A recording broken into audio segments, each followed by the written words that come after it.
Sarah Mitchell had built her entire life around a very careful kind of grief, the kind that lets you function.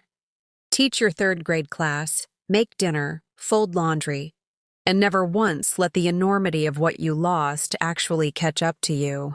2 years after her husband Michael died overseas, she had gotten remarkably good at surviving.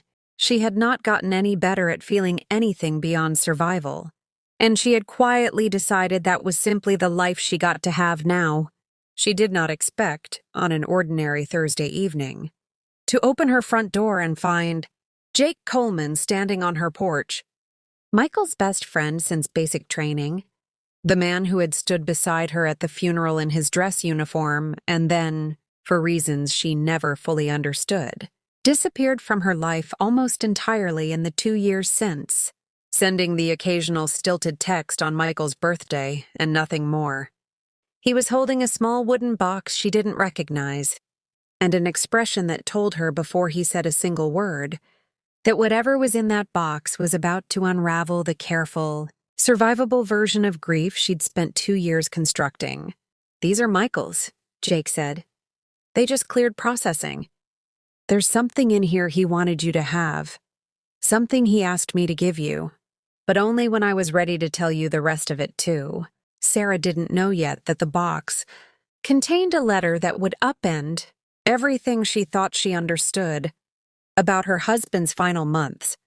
She didn't know that the man standing on her porch had been carrying a truth and a guilt for 2 entire years, and she certainly didn't know that in the weeks that followed she would fall in love with her late husband's best friend, with her husband's own blessing written in his own hand, waiting 2 years for exactly this moment to be delivered.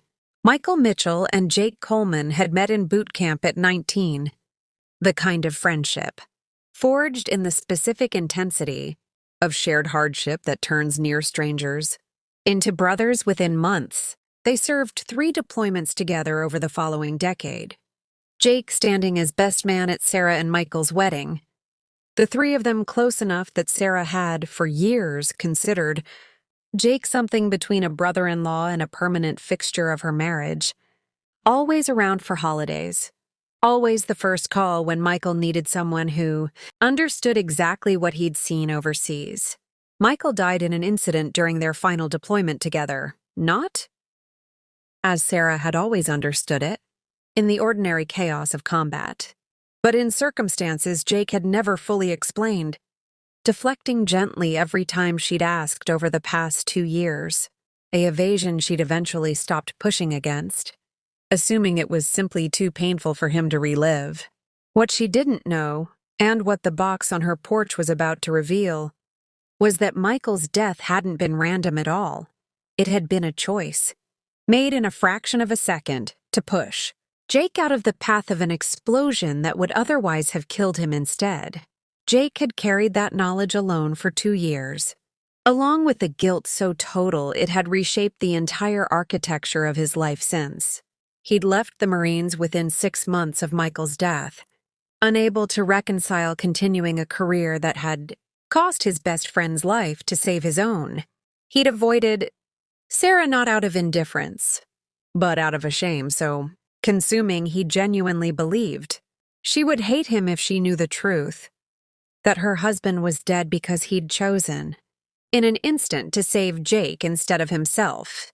He'd carried the box of Michael's effects, delayed for 2 years in a bureaucratic tangle he'd quietly, deliberately let stay delayed, because inside it was a letter Michael had written him 3 weeks before he died.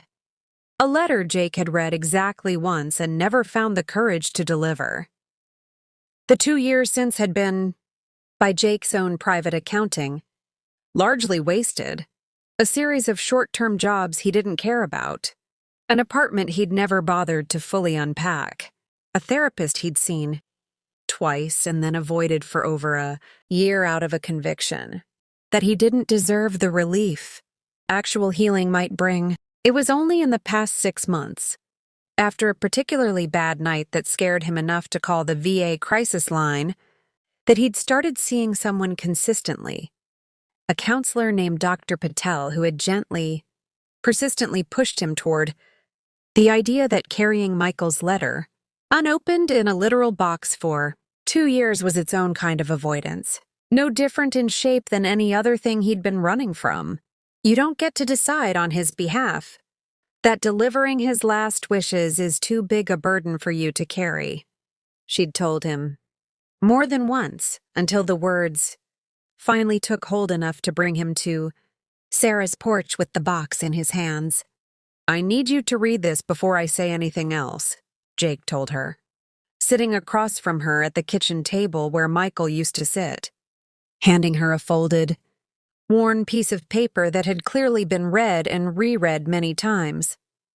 "It's easier if you hear it in his own words first." Sarah unfolded the letter with hands that had gone unsteady and read her husband's handwriting for the first time in 2 years. The particular slant of his letters, the way he always underlined things he meant seriously. "Jake, if you're reading this, something happened to me out here that I didn't come back from. I need you to do something for me. And I need you to actually do it instead of turning it into another thing you carry alone, the way you carry everything. Take care of Sarah. Not just the practical stuff, the funeral, the paperwork, all that. I mean actually take care of her, the way I know you would if you let yourself. I've watched you two for years. Jake, I've seen how you are with her. And I've seen how she is when you're not paying attention to notice. I'm not saying this because I think something's going to happen to me.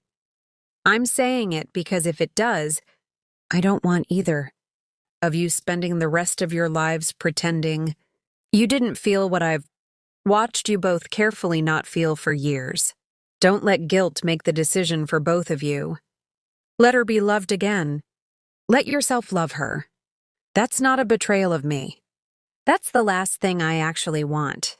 Sarah read the letter 3 times before she trusted herself to speak. The kitchen silent except for the old clock Michael had insisted on keeping despite its erratic ticking. "He knew," she finally said, staring at Jake with an expression caught somewhere between disbelief and something rawer. "This whole time, you've been staying away because of guilt about whatever happened out there. And because of this, whatever this is."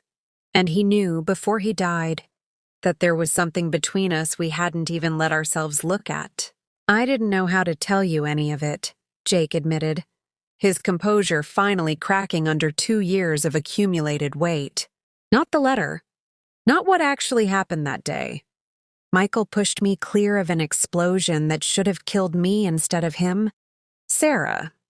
He made a choice in half a second that cost him his life to save mine. And I've spent 2 years believing I don't get to have anything good come out of that, especially not you. Especially not the thing he apparently saw in both of us before. Either of us admitted it to ourselves." "You've been punishing yourself for surviving," Sarah said quietly.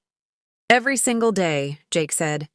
"I left the Marines because I couldn't look at another mission without seeing his face in that half second before he pushed me. I avoided you because being around you made the guilt worse, not better, because some part of me has felt something for you for years, long before any of this happened. And I told myself that feeling was the real betrayal, especially now that guilt was tangled up with it too. There had been a moment, years earlier, that Sarah had never let herself fully examine until now. A 4th of July barbecue, the summer before Michael's final deployment, when Jake had shown up with a broken arm from a training accident, and Sarah had spent the afternoon helping him manage everything one-handed, laughing more than she probably should have at his stubborn insistence on flipping burgers anyway. Michael had watched the two of them from across the yard with an expression Sarah hadn't understood at the time and had never thought to examine since, not jealousy. She realized now, rereading the letter, but the quiet, observant fondness of a man who saw something forming between two people he loved and decided, characteristically, to say nothing and simply watch it unfold in its own time. Sarah sat with that for a long moment, the letter still in her hands, 2 years of careful, controlled grief finally cracking open into something messier and more honest. "I need to say something, and I need you to actually hear it," she said. "I loved Michael. I will always love Michael. But you're right that there was something between us before any of this happened. Something I never let myself examine because it felt disloyal even to notice. And now I'm sitting here holding proof that my husband saw it, understood it, and specifically didn't want either of us to spend our lives punishing ourselves for it. I don't know what to do with that yet. But I know I don't want you disappearing from my life again out of guilt for something Michael himself said wasn't a betrayal. They spent the following weeks in a careful, tentative rebuilding, not of the old friendship, which both of them understood couldn't simply resume as though nothing had changed, but of something new, built slowly out of shared grief and honest conversation rather than avoidance. Jake finally told her the full details of the incident, the specific chaos of the moment, the years of nightmares that followed, the therapy he'd started and stopped twice before, finally sticking with it in the past 6 months, largely because delivering Michael's letter had become the goal he needed to actually get well enough to face. Sarah told him things she'd never said out loud to anyone, the specific loneliness of grief that no one talks about, the way she'd sometimes catch herself about to call Michael before remembering, 2 years later, that the habit still hadn't fully broken. The near kiss happened on an evening in early spring. The two of them sitting on Sarah's back porch, the same porch where Michael used to grill on summer weekends with Jake standing beside him, beer in hand, laughing at something only the two of them found funny. Jake reached over to take her hand, an instinctive gesture neither of them examined too closely in the moment, and for a long suspended second, the space between them narrowed into something neither of them was pretending was purely platonic anymore.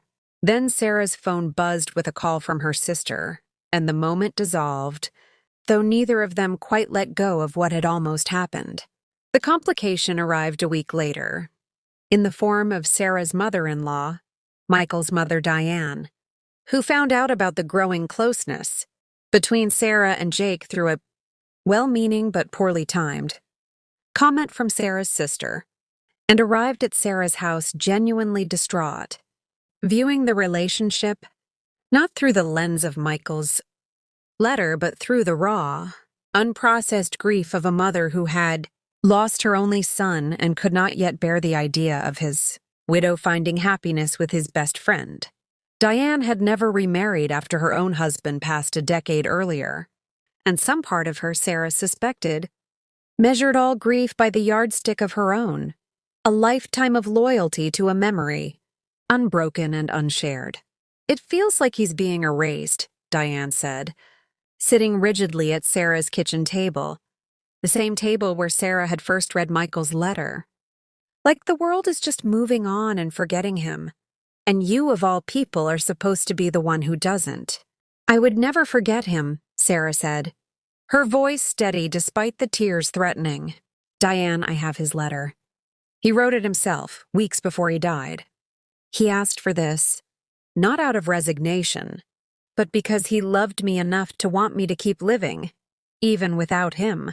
I don't want to read some letter that tells me my son wanted his best friend to take his place," Diane said, and left before Sarah could find the words to bridge the gap between two very different, equally valid versions of grief. Sarah spent several days wrestling with the weight of Diane's grief alongside her own growing feelings for Jake, unwilling to build something new at the cost of the relationship she still cherished with Michael's mother, but equally unwilling to let guilt, the same guilt that had cost Jake 2 years of his life already, dictate a future neither of them chose.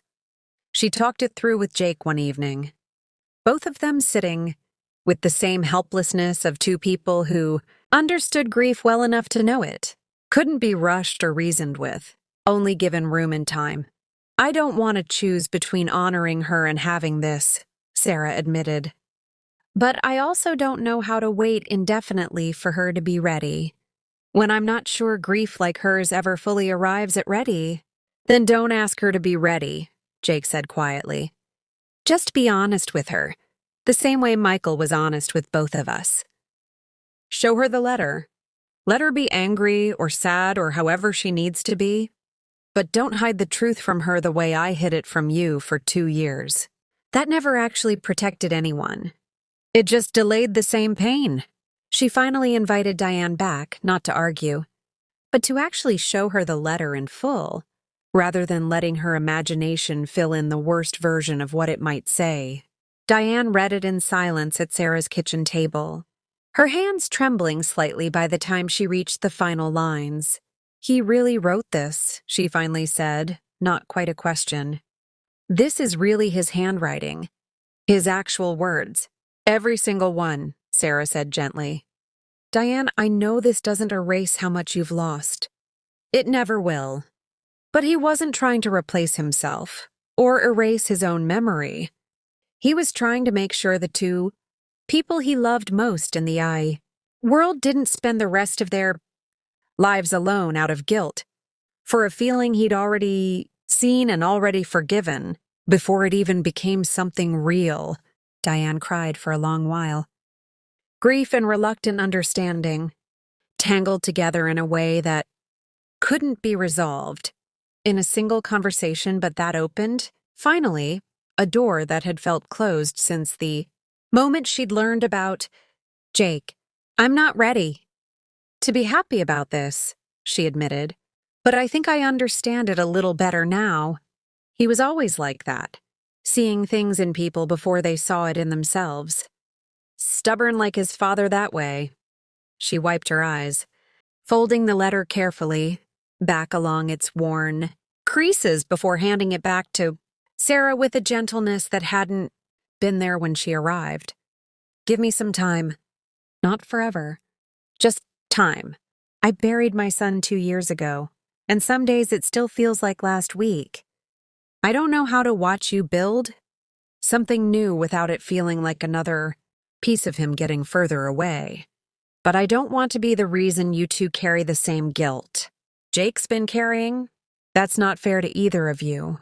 And it's certainly not what Michael wanted, if this letter is anything to go by. It was Diane's slow, incomplete but genuine softening that gave Sarah the clarity she needed. She found Jake that same evening on the porch, the spring air cool and clear, and told him everything. Diane's visit, the letter, the quiet, complicated permission that had finally settled. Something in her chest she hadn't realized was still unresolved. I'm done being scared of what this means, she told him. Michael saw something in both of us before either of us let ourselves see it. He wrote it down in his own hand, specifically so that neither of us would spend our lives alone out of guilt for something he'd already made peace with. I don't want to keep treating that gift like a burden. Jake, I want to actually let myself have this. Have you, without pretending, it's a betrayal of a man who very clearly wanted exactly this for both of us. Jake was quiet for a long moment, something in his face finally releasing 2 years of carried weight all at once. I've spent 2 years believing I didn't deserve anything. Good to come out of that day, he said. Michael's letter was the first thing that made me question that. You sitting here telling me you're done being scared, that's the second thing. I don't think I know how to not feel guilty about this completely. Not yet. But I know I don't want to keep running from it either. He kissed her then. Gently, the porch quiet around them except for the same erratic clock, ticking faintly through the open kitchen window, and it felt like 2 years of careful grief finally, gently making room for something new without erasing anything that came before it. A year later, Jake had finished his degree in counseling. Drawn toward working specifically with veterans navigating survivors' guilt, a career path born directly out of his own 2-year reckoning. He often told his clients, when appropriate, a carefully edited version of his own story, not the specifics of Sarah or the letter, but the broader truth that guilt, left unaddressed, has a way of making decisions for you that you never actually chose, and that healing sometimes requires letting someone else's love, even a love as complicated as a dead friend's blessing, interrupt the story you'd convinced yourself you deserved. Sarah still kept Michael's letter framed in the study, not hidden away but honored, a visible reminder of the specific, generous kind of love that had made room for exactly this outcome. She returned to teaching, that fall with the lightness her colleagues noticed but didn't ask about directly. The particular ease of a woman who had finally stopped merely surviving her own life and started actually living it again. Diane, though it took the better part of a year, eventually came around fully, showing up unannounced one Sunday with a pie and an apology that arrived, as Diane's apologies always did, wrapped inside a casserole dish rather than spoken outright. She attended Sarah and Jake's small, quiet wedding the following spring and stood, through tears that were finally more joyful than grieving, exactly where a mother should stand. Present, honoring her son's memory by honoring the peace he'd specifically asked for, reading a small passage from Michael's letter aloud during the ceremony at Sarah's gentle request, her voice steady in a way it hadn't been in the 2 years since her son died. And some evenings, sitting together on the same porch where Michael used to grill burgers and laugh, with his best friend beside him, Sarah and Jake would talk about him easily, openly, the way people talk about someone they loved and lost rather than someone they're afraid to mention. Exactly. They both understood, the way Michael would have wanted it. The erratic old clock still ticked faintly from the kitchen window, a small, imperfect constant neither of them had ever quite gotten around to fixing, and somehow neither of them wanted to.